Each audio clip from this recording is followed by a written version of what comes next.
What up, B?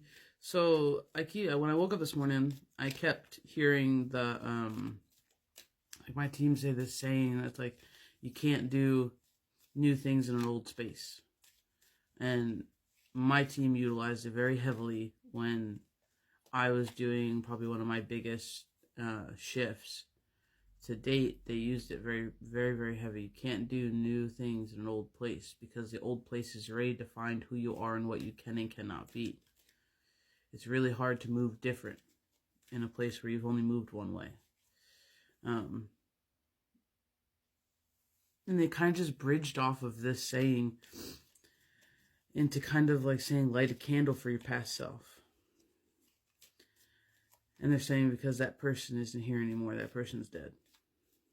And they're saying that somebody or piece or part of the collective is holding on desperately to this old version of self, this old thought of self, this image or idea, and they're saying it's actually stopping you from fully embracing who you're supposed to be right now.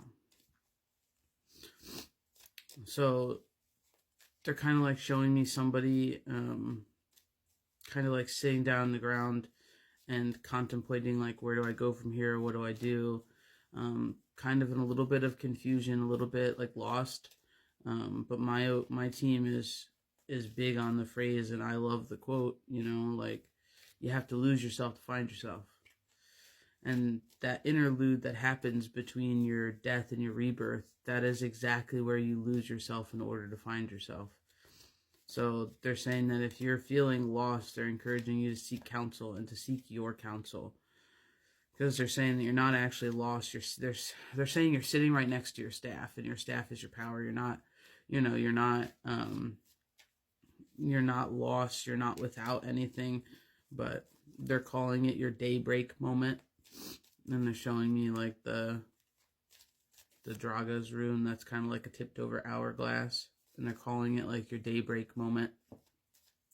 And this is that build up before rebirth, where you collect yourself and you decide who you want to be in your rebirth and what you want to have kind of going on for you.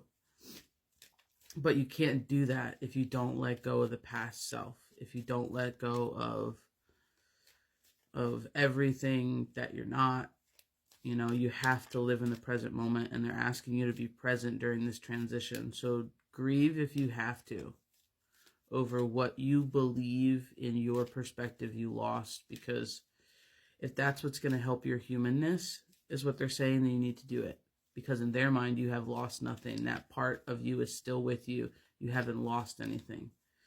But you gripping it so hard is exactly what's stopping you from stepping into the quote-unquote new you of this new year, of this cycle, especially for the people who have done the work.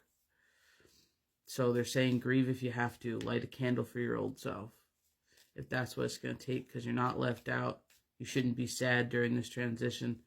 This is for you to grasp onto your most authentic self yet, is what they're saying.